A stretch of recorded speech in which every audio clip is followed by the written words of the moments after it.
tentang tauhid. Ini kajian tauhid, yaitu lawan dari tauhid itu sendiri. Kalau tauhid itu kan artinya mengesahkan. Lawan dari mengesahkan berarti mensyirikkan. Maka pada malam ini kita ambil tema yaitu tentang masalah syirik. Nah, ini perlu kita poin. Mengapa? Karena syirik ini yang pertama bisa merusak agama kita, bisa mengeluarkan kita dari agama Islam, satu. Atau bisa syirik ini menghapus amal yang kita lakukan. Makanya kita perlu, dalam arti apa? Kita laksanakan ini semua dalam rangka untuk menjaga amal kita kepada Allah Subhanahu wa taala, jangan sampai sia-sia, untuk menjaga keislaman kita supaya kita tetap dicatat Allah sebagai orang yang tetap Islam, tidak keluar dari agama Islam. Wala tamutunna illa wa antum muslimun. Dan jangan kamu mati kecuali dalam keadaan Islam. Ini kita dasar kita untuk mengkaji hal yang demikian. Jadi, Bapak saudara-saudara sekalian,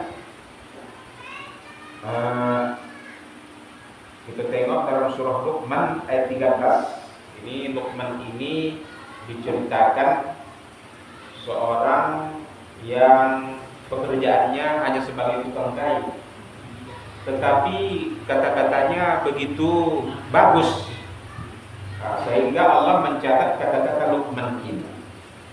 Dan ada sebagian pendapat menyatakan Luqman itu nabi kota, tapi sebagian pendapat tidak semuanya, tidak disepakati oleh semua ulama.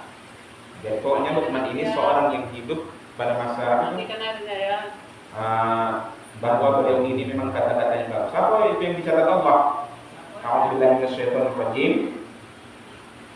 Wa idh qala Luqman libnihi.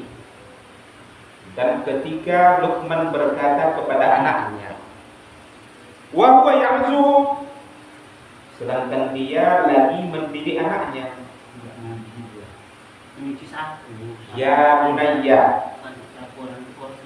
wahai anakku, la tusyrik billah, janganlah engkau mensyirikkan Allah. La tusyrik billah, inna syirka la zulmun azim, karena sesungguhnya syirik itu adalah kezaliman yang sangat besar. Jadi segala bentuk kezaliman, syirik itulah yang paling tinggi tingkat kezaliman. Dosanya pun sungguh besar, kan? Kemudian dalam surah Al-Baqarah ayat 133.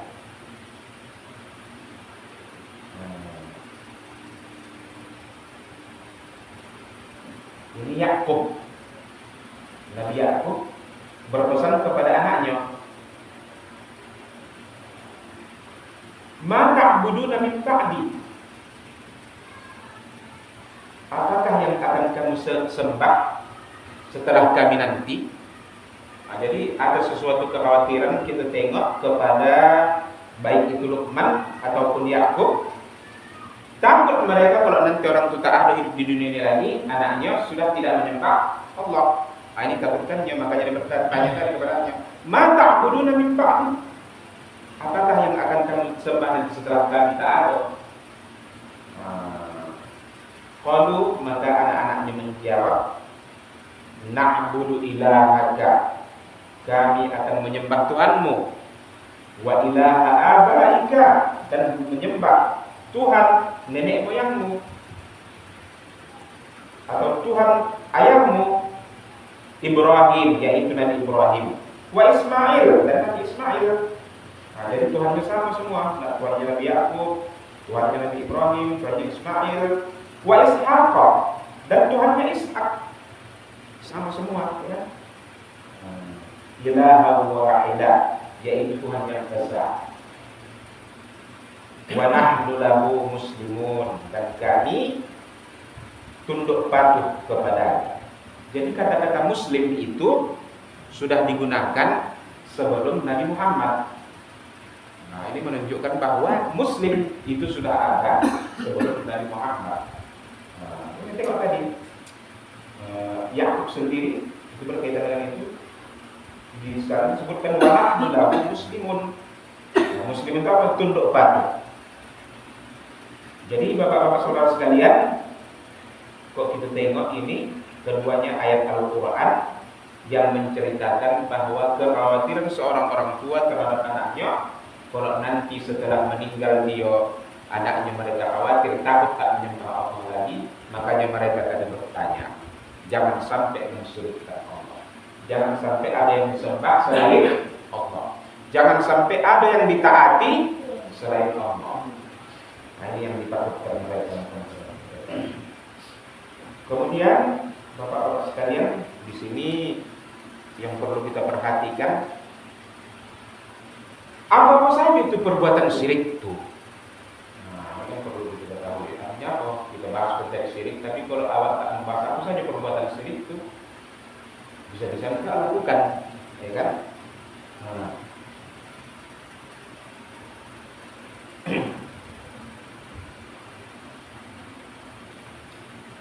Jadi banyak bentuk-bentuk perbuatan syirik tersebut. Yang pertama, mempercayai kepada ada lagi penguasa selain Allah di alam ini. Penguasa gunung, penguasa laut, penguasa bumi, penguasa udara, penguasa langit. Nah, itu beranggapan bahwa selain Allah ada yang berkuasa lagi di alam ini. Sehingga dia memuja Allah tapi memuja yang lain juga. Nah, ini anggapan dia percaya bahwa ada Tuhan lagi selain Allah tadi. Nah, ini sudah termasuk perbuatan syirik. Beda dengan tak percaya sama Tuhan sama sekali. Nah, itu teis. Bukan syirik. Dia tak percaya dengan Tuhan, itu lain. Nah, kalau syirik itu percaya dia kepada Allah, tapi dia percaya juga ada lagi penguasa selain Allah. Nah, itu namanya syirik. Sehingga segala bentuk yang ada di alam ini, maka ditaatinya juga selain taat kepada Allah tadi. Ada suatu tempat-tempat yang dianggapnya keramat, bahwa nanti kalau di sana harus ada ketaatan-ketaatan di sana juga, karena ada penguasa di situ. Ini tingkat yang paling tinggi kesyirikannya. Yang seperti ini bisa-bisa menyebabkan pelakunya itu keluar dari agama Islam. Sama seperti orang yang menyembah patung misalnya, maka dia itu sudah dianggap keluar dari agama Islam. Inilah tingkat syirik yang paling tinggi, dan inilah yang disebut dalam Al-Quran, innallaha la yaghfiru ayyushraka bih. Sesungguhnya Allah tidak akan mengampuni orang yang mensyirikkannya. Wa yaghfiru ma duna dzalik. Dan Allah mengampuni dosa selain syirik tersebut. Liman yasha, dari siapa yang dikehendaki. Itu tingkat kesyirikan yang paling tinggi. Jadi kalau Ustaz tak mesti ketingkatan yang lebih tinggi itu, yang mulau itu pakai potong-potong kerbau buat laut. Nah, itu dia. Karena dia mengakui ada penguasa lautan lagi, sehingga nanti dia menggantungkan rezeki kita nanti bisa apa kalau tak dipuja ini, kalau tak dijamu ini, nanti bisa-bisa rezeki kita tak dapat ikan pula awak gara-gara tak memujanya atas itu begini. Nah, jadi ada suatu bentuk yang dianggap dipercayainya berpuasa juga di lautan tadi untuk menentukan rezekinya tadi.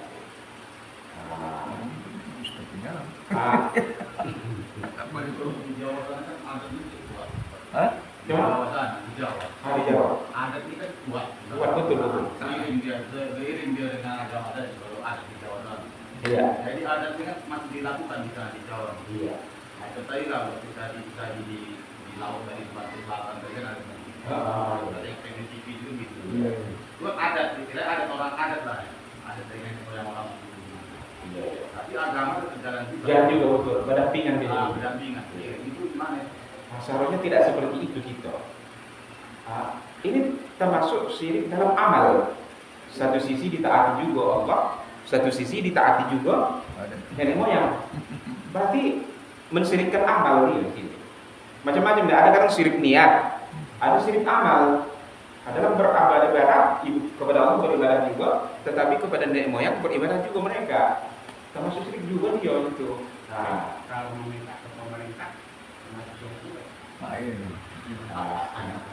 apa Pak minta? Kita semua operasi kan apa yang kita Iya. minta, orang miskin. Jelas miskin. Nah, itu lain pula meminta kepada manusia sesuatu yang layak untuk kekuasaan manusia. Itu lain sektornya kan. Layak untuk kekuasaan manusia. Macam itu tadi. Macam surat miskin. Tak mungkinlah kepada Allah pula dipinta. Memang itu. Menurut cerita dulu macam Wali Songo bilang dulu menyebarkan agama Islam kan dari adat dari masuknya dulu. Iya, iya. Diiring dengan adat. Diiring, iya. Tidak bisa masuk dari ajaran. Ajaran dia. Nah, kan gitu. Nah, ya, itu memang dalam rangka apa tadi ini metode dakwah yang mereka gunakan seperti itu. Bukan beragama dan memajukan itu, beda ya kan. Nah, tapi mereka menggunakan metode dakwah dengan cara seperti itu. Padahal ujung-ujungnya mereka ingin menghapus itu sebenarnya. Nah, itu yang dilakukan oleh mereka itu. Nah, jadi ini kita tengok itu dia. Kalau yang seperti itu berarti dalam amal, dalam ibadah syirik mereka. Suatu seni diibadahi juga Allah, tapi selain diibadahi juga nenek moyang ini tadi itu. Bisa mungkin ada berupa sesajen atau apa ya kan? Nah itu dia. Jadi ini termasuk perbuatan syirik. Gitu. Apalagi segala bentuk perbuatan yang seharusnya itu kepada Allah, tapi malah dibuat kepada manusia misalnya. Nah, ya kan?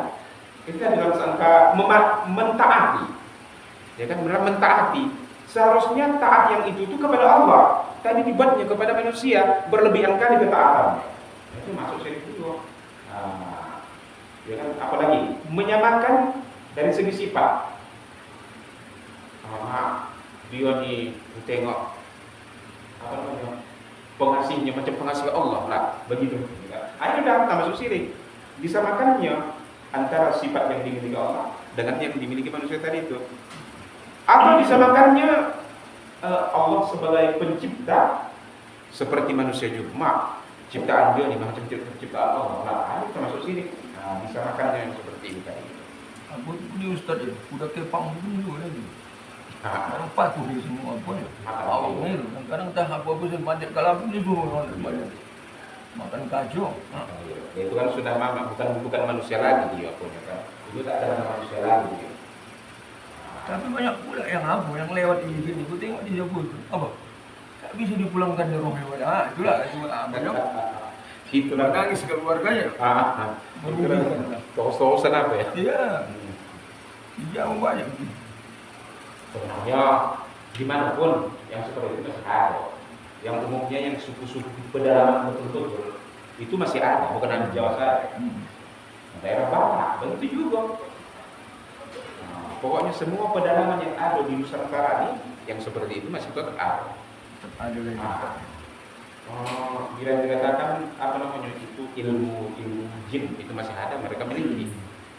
Saya pernah ke daerah pedalaman juga, kalau saya sebutkan namanya kan. Itu memang sampai ke sana tuh kalau kita berangkat jam 7 juga sampainya. Itu saking jauhnya pedalamannya kan. Berangkat jam 12 juga sampai. Artinya perjalanan 1 hari dari sana. Di situ yang saya saksikan ini teh manis dalam talam. Tiba-tiba ada salah satu belut hancur. Itu ilmu jin itu seperti itu. Itu mau juga Ustaz. Paham kan? Nah itulah. Jadi saya tak kalau saya bilang kan ilmu jin itu. Nah, ini mereka termasuk menyembah jin juga ini. Seperti itu. Ada. Padahal di zaman sekarang ini ya kan ada. Jadi ini memang dimanapun kita tengok, asalkan dia di Indonesia itu masih ada yang seperti itu. Dan seluruh dunia begitu juga, masih ada yang seperti itu, masih banyak yang mulai. Jadi gini Ustaz, masalah syirik tadi misalnya. Iya. Apakah syirik itu tidak menghabiskan pahala? Ada kata sebagian Ustaz bilang menghabiskan pahala. Bukan Ustaz, Allah. Iya. Apabila kita melakukan syirik, maka terbakar amal kita. Lain asyrakta, la yahbitanna amaluka. Jika engkau melakukan syirik, maka terbakar amalmu. Amal-amal hapuslah jadinya amal. Itulah salah satu pantang ibadat tadi itu, jangan sampai kita lakukan. Maka terbakar amal perbuatan itu yang sudah dilakukan selama ini. Jadi kalau macam kalimat kan ada orang sakit, Ya. juga ke rumah sakit, tak ditangani, terlambat lah, mati. Jadi keluarga yang membawa anda bilang akibat terlampau lambat ditangani makanya mati. Itu termasuk syirik atau bagaimana? Karena selalu itu kalimat orang kan, akibat tak operasi makanya mati. Itu Artinya begini, keterlambatan dalam bidang ikhtiar. Kalau ikhtiar itu hak manusia.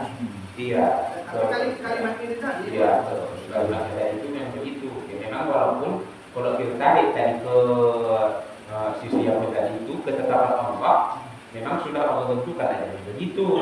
Satu.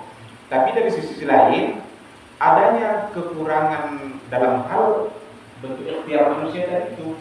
Artinya kalau kita larikan kepada takdir, ini ada juga takdir ini yang berkaitan dengan sebab akibat. Apabila dilakukan ini, maka takdirnya akan begini. Apabila tak dilakukan ini, maka takdirnya akan seperti ini. Itu namanya takdir mu'allaq. Takdir yang bergantung kepada usaha manusia. Takdir juga namanya. Nah, jadi itulah tadi ikhtiar manusia itu yang perlu. Nah, jadi artinya kalau kurang ikhtiar bisa menyebabkan penyesalan tadi itu dia. Saking kesalnya tadi karena kurang pelayanan tadi itu. Bukan berarti itu syirik, tidak. Berarti kalimat kita yang mengucapkan begitu tak termasuk syirik. Tidak termasuk dalam syirik ini. Karena kita ucapkan kan.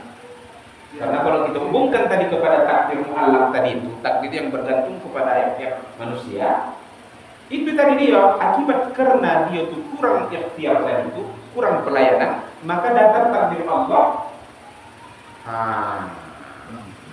Itu dia. Tetapi kalau tadi cukup pelayanannya, akan datang takdir Allah yang lebih mudah. Takdir mu'allaq itu kita disebut. Jadi tidak bertentangan kata-kata yang seperti itu dengan kata-kata akidahnya. Selanjutnya, kemudian perbuatan syirik lainnya itu percaya kepada jimat, jampi-jampi, ya kan? Jampi-jampi ini mantra-mantra kulit, ya kan? Minyak si tuang-tuang dalam kuali, duduk cemburuan, bikin macam kelinci. Bajaran tak bakaki, memakan tak gigi, ada mantra. Nah, itu namanya mantra-mantra atau jampi-jampi namanya. Karena itu termasuk perbuatan syirik. Makanya kita kadang juga ada dapat pituah-pituah dari orang tua. Tinggal lagi kalau yang namanya pituah-pituah itu kita hindarkanlah yang sifatnya macam jampi-jampi ini. Jangan kita bukan seperti itu. Misalnya masuk ke perempuan, KB dato, kan? Nah, itu masuk perbuatan yang tak benar. Macam jimat tadi itu, ya kan? Dengan adanya kepercayaan seseorang bahwa dengan ini dimilikinya, mungkin akan murah rezekinya. Atau kalau dipakai ini, orang syukur saja sama dia, itu ya seperti itu, itu namanya jimat, ya kan? Atau kalau dipakai ini nanti, orang akan mendengarkan kata-katanya. Dan jimat itu tidak harus yang seperti ini. Termasuk tadi yang seperti mantra itu, macam mana supaya kata-katanya enak dengar orang dibacakannya. Ya kan? Apa namanya? Burung yang terbang akan berhenti, air yang mengalir akan turun.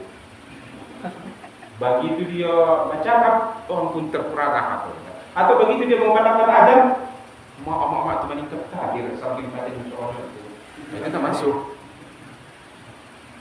termasuk itu tadi jimat atau jampi-jampi tadi itu. Apa namanya, pemanis, pemerdu suara, nah kan itu termasuk tadi. Itu termasuk perbuatan syirik. Kan? Jadi kalau kata-kata yang dari ayat Quran, amalan-amalan. Iya. Kalau tidur kita baca Fatihah, tidur kita baca juga Fatihah. Iya. Nah itu kan kita tadi dilancarkanlah usaha gitu. Jadi seperti Fatihah itu, kata Rasul itu selain bacaan dalam sholat, itu Fatihah itu doa. Cuma lagi Rasul tidak tentukan kapan dibaca, tak tentukan Rasul. Berarti kita boleh menggunakannya kapanpun membaca Fatihah itu. Umum dia sifatnya. Nah, dia berarti itu baca Fatihah ya bagus. Jadi kayak gini Ustaz. Iya. Kalau misalnya kayak papa buka, kita membuka jomblo. Tapi buka jomblo ya gimana pertama? Janganlah. Artinya kan begini. Apakah ada petunjuk Rasul menggunakan itu untuk membuka gembok? Kan tak ada. Nah, kita khawatir nanti salah penggunaan jadinya. Antara bukan untuk begitu, Jo. Memang pada dasarnya seseorang menciptakan gergaji untuk memotong, kan itu. Tapi gergaji bisa juga digunakan untuk menggerak orang, kan? Tapi saya menggunakan bisa memang. Itu tadi. Tukang menciptakan gergaji untuk memotong, itu fungsinya pula diciptakan untuk memotong. Walau memang bisa salah gunakan, bisa untuk membunuh orang, bisa memang bisa, perkara bisa, tetapi dia bukan untuk itu. Nah itu dia maksudnya. Jadi ayat itu kan memang diturunkan Allah, ada penggunaannya, ada maknanya.